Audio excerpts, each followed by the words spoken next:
Very good day, folks. I'm Ross Campbell here from the Fit Summit. I have the pleasure of interviewing Jim Huether, who is the CEO of Hyperice this morning. Jim joins us all the way from the US.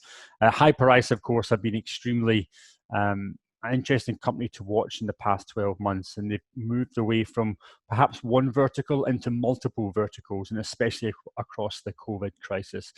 Jim, perhaps if I don't want to take the words out your mouth, but if you could maybe spend 30 seconds just introducing Hyperice as a company to the audience. Absolutely. And thank you, Ross. I'm really excited to be here. This is going to be fun. So first off, Hyperice is a health technology company. And we're really focused on consumer electronics around percussion, vibration, pneumatic compression, and thermal technology. So a variety of different products with the major goal of helping everybody on earth move better, live better, and feel better. So we feel like we have a very grand mission. And we started out in professional sports, actually. And we've taken all this learning and methodology and product development and now brought it more to the masses with the bigger mission of not just elite athlete performance, but trying to create products and solutions to help the masses move better, live better, and feel better. So it's been a really unique transition into the larger verticals, and we're really excited about it. Talk us through the last couple of months. It's no doubt been a challenge for every company in our network across the world, but how have you managed to try and pivot the COVID crisis into maybe perhaps more of an opportunity for you and the company to grow? Yes, and I think I'm a strong believer that you can't let market uncertainty create an obstacle or a barrier for creativity. Yeah. So we're a very adaptable company. We have 100 employees, 50 on the East Coast, 50 on the West Coast here in the States. But we've always been good at being adaptable. And that is really, I think what COVID has done is it's tested companies' adaptability, because you had to shift fast. I remember the day I was actually in Boston visiting Normatec, a company we recently acquired. And when we got the NBA news in the States, and everybody was around a dinner table, we had just bought a company, and it was our first introduction to that company. We're trying to integrate the teams and the NBA news. And the first thing we thought is, oh my gosh, this is really big. This is going to be something that we're going to have to navigate quickly. And I remember that Thursday night we flew back, and Friday morning our team was huddling. We were creating new integrations on how we're going to reach our customers, how we're going to connect with them in new ways, what kind of services we're going to have to create now, because massage and spa clinics aren't going to be able to operate the same way. How do we shift to digital? So I think it tested two things: our adaptability, and I think we did a really good job of quickly evolving, and also our diversification as a company. Because what happened for us is we had spent so many years developing our global business. And so we were able to say, okay, the US is grossly impacted right now, but China is opening back up. So let's focus a little more on China. Let's focus on the Nordics, because those businesses are starting to be back operational because COVID hit them first. And then the other piece of this is the diversity of your channel mix. So if you've done a good job diversifying in wellness and fitness into, performance, massage therapy, spa, police, fire, chiropractic, PT, all the elements where wellness lives, then you can push those different areas as well. Spas and fitness centers might be closed. We shift to digital fitness. Performance centers might be closed. We try to find where the athletes are, because our customers still here. They still want to buy our devices. We just got to find them in a new place. So it was a really big challenge for us, but it also made us a much better business, and it's made our team really think outside the box, come together, and actually feel like we, joining two teams as you acquire a company and you bring 50 people on board and try to do it by Zoom. The team's done a great job. Yeah, congratulations for getting the deal away. I mean, I suppose the deal was obviously in the pipeline yes. 6 months, 12 months prior. What were the thoughts on how the Normatec acquisition or merger was going to add new capability to Hyperice? How did that fit in with the future strategy? Yes, so Normatec, first off, the acquisition happened in 4 months. It was one of the fastest acquisitions, I think, in the history. It was the biggest acquisition in the space that's ever happened in the recovery, mobility, kind of technology as it relates to fitness tech space. It was a pretty big acquisition, but what they had done so brilliantly is created a product that affects the human body that was more of a medical and performance device at a high price point. But they were kind of the number 2 brand in recovery, arguably the number 1 with us. They were developing on the East Coast. We were developing on the West Coast. Both companies had awesome market penetration. Every elite athlete on the planet used the Normatec devices, from LeBron to Ronaldo to Messi. I mean, it is every Tom Brady, every pro athlete used that device.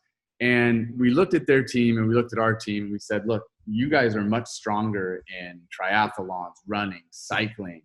We're stronger in fitness, massage therapy. But together we create a full solution of products. And we're now much more diversified from a channel perspective because we're taking everything that we have on the Hyperice side and pumping it through the endurance space, and everything that they've created, we can bring it into the fitness and massage space more effectively.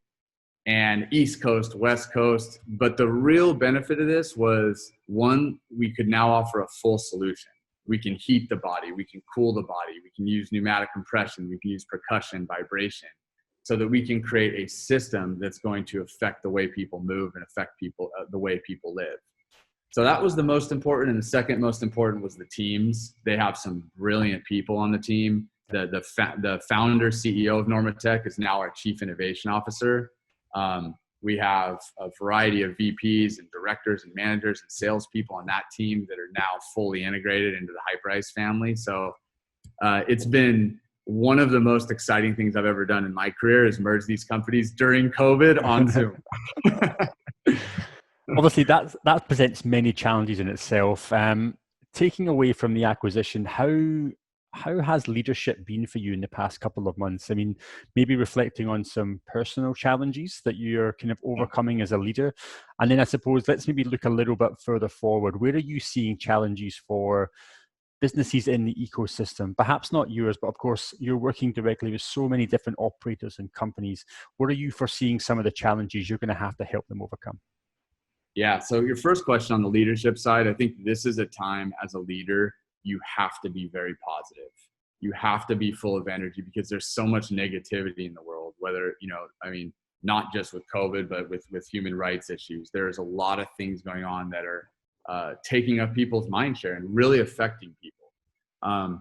So you have to bring the energy, and that's something that we've always done since the very beginning, but even more so in crisis situations, because everybody's looking for that support. They're kind of starting to question, shoot, are we going to be okay? Is the company going to be okay? I have family members, friends, and we tried to create a community and a culture through this that was really embracing positivity. And I think that became contagious. That's kind of a bad word for this situation, but it became very like the passion translated throughout the team very effectively, and leaders within the organization stepped up and said, look, even though I may be a little uncertain about where the market's going, I'm going to project confidence. I'm going to find the wins. I'm going to challenge myself to think outside the box. And we got so creative. We tried so many things that didn't work, but we tried them. And then we hit some home runs. Like, we launched a contactless treatment service for massage therapy, which is basically a response to COVID. We think that a lot of people might not want to be kind of touched by human hands right when they come back. So a service with our HyperVolt, which is our percussion device, and that was picked up by Four Seasons, Massage Envy, Zeal, Ritz-Carlton. So it's really pushed our creativity. And I think moving forward, for your second question, just what do I think the obstacles and challenges will be personally? I just think that we're going to have to understand that there's a variety of business sectors that are going to change. People's behavior is going to change. And so what we've traditionally done in the past that has worked so well may not work as well. We're going to have to find a new solution.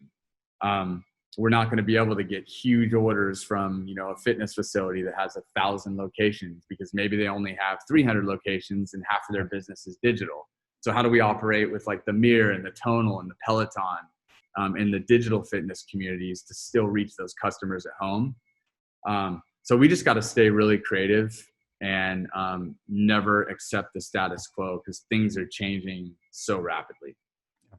You've obviously expanded your product list irrespective of Normatec. I mean, obviously the innovation has been coming through Hyperice. That's visible on the shelf on the website for the past couple of years. How many more innovations are planned? How many more iterations or products are planned for the next couple of quarters? Or perhaps is most of that going to be shelved into 2021? Yeah, so we have a variety of innovations that are coming down the line on the Normatec side. That was a big part of the acquisition, is to combine our product development efforts. So we have some really, really cool game-changing stuff, mostly for 2021 on that horizon, but it's going to be mind-blowing. With regards to our current product mix, we have a lot of iterations of products. We think we can continue to improve them, make them better, add new features, create new aesthetic elements. And we're constantly working with pro athletes and scientists to refine. We don't ever want to be a company that has like 100 products, because we feel like, you know, we should be able to create a series of products that you can fit in a backpack that can change the way that you move and you live. And we kind of look at our Hypervolt as our iPhone, right? And then you have your AirPods and you have your MacBook and all these different elements. So we don't want too many products, because we don't want to saturate the effectiveness. We want, you know, somewhere between 5 and 10 really good game-changing products that people can't live without. Situation. In Yep. terms of Asia, I mean, like obviously we are based in Asia. A lot of our marketplace here is Asia Pacific. We don't really have the penetration just yet of large companies in the rehab, recovery, health tech space. Of course, you were starting to see people like Hyperice come over now, which is fantastic news for everyone concerned here. I suppose that a reflection would be we don't quite have the roster of superstar sports stars, for example, that maybe we have back in Europe and back in the US. But I think that, as you know, the gym world, the hospitality world, the club world, the medical world is so huge here. What's your plans for Asia and bringing Hyperice more into the region? Great question. First off, Asia is one of our biggest focus areas. So we believe, you know, mainland China, Hong Kong, Taiwan, Japan, those are 4 of our biggest international territories. And you'd actually be surprised at how much business we do in Taiwan and Hong Kong. They're small relative to China, but the community there, they're starting to learn, to your point, about health and wellness. The younger generation is starting to learn about the effects that products can have on your muscles, which then affect the way you move and the way you live. So I feel like they're a little behind on recovery, like sports recovery, for sure, to your point, but it's catching up fast, and consumers are willing to spend. The younger consumers are willing to spend on things that can change the way they move and the way they feel. So what we've done from a brand perspective, we've tried to carry some of that authenticity that we have in the US into Asia. So leveraging our relationships in the NBA. We actually brought on Jeremy Lin as a partner for China. So he's helped us communicate through, you know, Weibo and WeChat and Tmall. He's kind of helped amplify our message and then connect us with some celebrities there as well. We brought on Naomi Osaka as a Hyperice ambassador for Japan. And we brought her on for the Olympics because she was going to be the face of the Tokyo Olympics. But then of course that got pushed. But she's been unbelievable, and she was just named one of the world's highest paid female athlete. Right. Yeah. So she's been incredible. So we're trying to tell the story through athletes, but do it in a way that's authentic to the market. And then we're building kind of the fitness community around it. So with Naomi, for example, we're creating partnerships with health and fitness centers in Japan, and then using her likeness and awareness to kind of pull in the non-athlete, because she's very well known just as a general person, as celebrity status in Japan.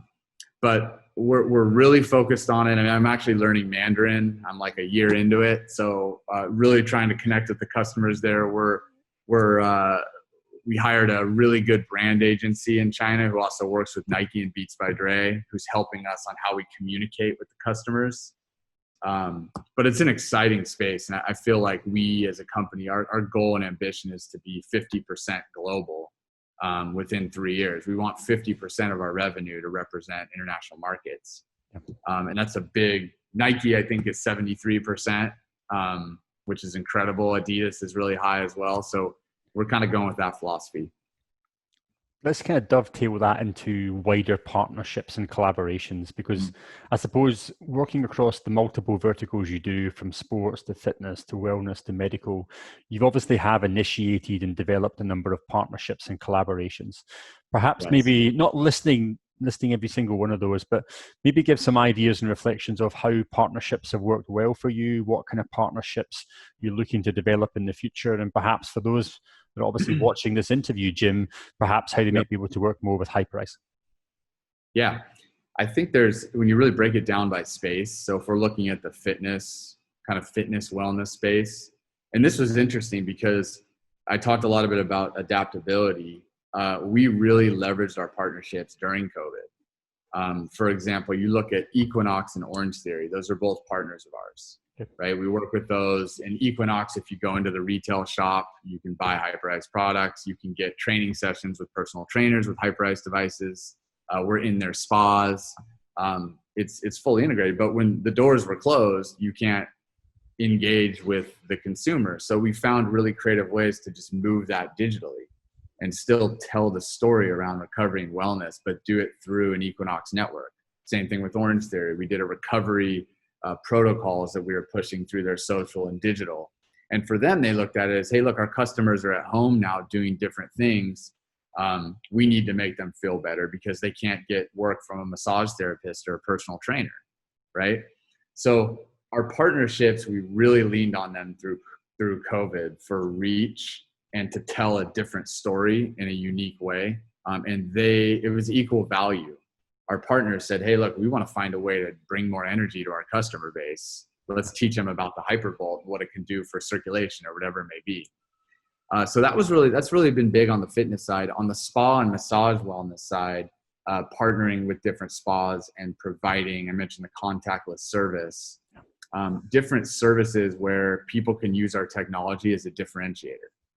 So if you go into the Ritz-Carlton and you've done the same massage for 5 years, and all of a sudden you have a new technology-driven sports massage using a new piece of Hypervolt technology, that's different. You feel different. You want to tell your friends about it. It's tied to technology. And what's interesting is the data we found is people don't necessarily associate that experience with Hyperice. They associate it with where they got the experience. Yes. So they come back and they say, have you had this innovative experience in Marriott? It's unbelievable. And that's what the brands want. That's what Marriott wants. So it's really been a win-win in that regards.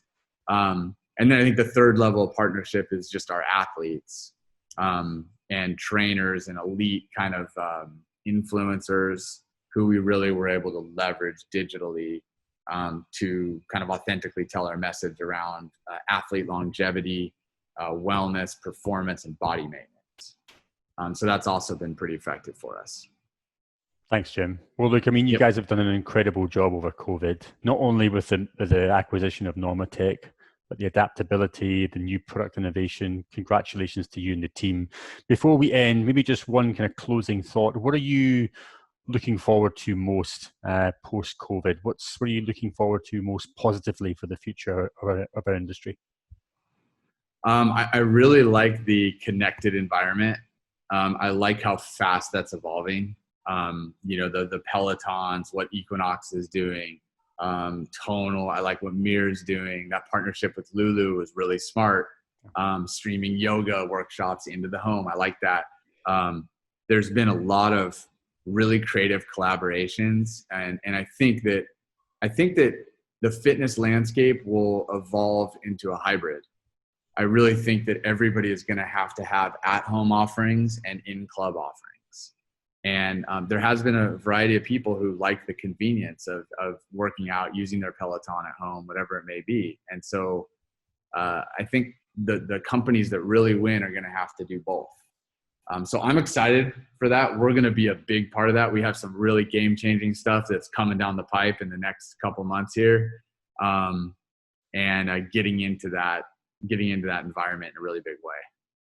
Excellent. Well, look, Jim, thanks very much for your time. Congratulations to the team. Look forward to seeing you physically in Asia very soon. But of course, until then, we'll continue to make sure the brand has a great job over here. And ladies and gentlemen, a big round of applause for Jim for his time today. If you don't know Hyperice, you absolutely need to get to know them better. And we'll make sure the links are at the end of this interview. Jim, all the very best. Take care. We'll see you soon. Thank you. Stay safe.